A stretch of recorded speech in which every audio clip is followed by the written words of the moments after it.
आज का यह उत्तम सत्य धर्म जो है, सांच बराबर तप नहीं, सत्य के बराबर कोई तप नहीं है। लेकिन हम सत्य को तो पहचानते नहीं है, असत्य में लगे हुए हैं। सत्य देख हंस रहा कि जल रहा सत्य है, सत्य देख हंस रहा कि जल रहा सत्य है। कौन जलता है? कौन जलता है? सत्य को कभी जलाया नहीं जाता।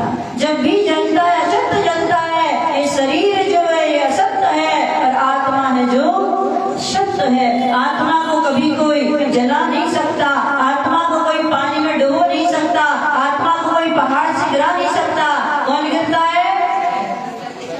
असत्य गिरता है, असत्य गिरता है, सत्य गिरता है। सत्य हमेशा ऊपर की ओर उठता है और असत्य हमेशा नीचे की ओर बहता है। सुंदर ही सत्य है, सत्य ही सुंदर है। भजन पढ़ते हैं, सत्यम सर्वम सुंदरम। आत्मा ही सत्य है, आत्मा ही सुंदर है, आत्मा ही शिव है। शिव में कौन जाता है? मोक्ष कौन जाता है? यदि आत्मा असत्य होती तो सिद्धालय में विराजमान नहीं हो पाती। ये वो सत्य है, इसीलिए सत्य हमेशा इतना ऊपर उठता है, इतना ऊपर उठता है कि उसको जीवन में कभी उठने की जरूरत नहीं होती है। अच्छा, भगवंतों ने कहा कि सत्य दो प्रकार से, एक महाव्रत रूप में होता है, एक अणुव्रत रूप में होता है।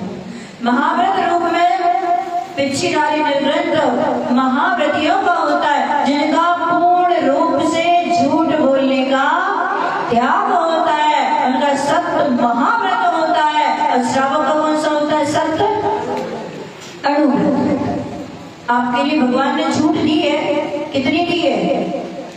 आटे में नमक के बराबर। व्यापार करते हो और इतना झूठ नहीं बोलोगे तो घर गृहस्थी नहीं चला पाओगे। तो कितना झूठ बोलना है? ऐसे मत बोलना किसी के प्राण चले जाए, किसी को फांसी की सजा हो जाए।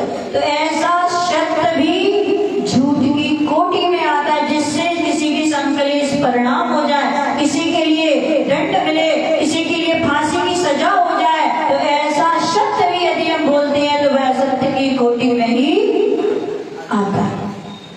ये मत बोलना कि हम तो सत्यवादी हैं, कभी झूठ नहीं बोलते, किसी को फांसी हो जाए तो हो जाए, लेकिन हम तो सही बोलते हैं। यदि कोई कसाई यहाँ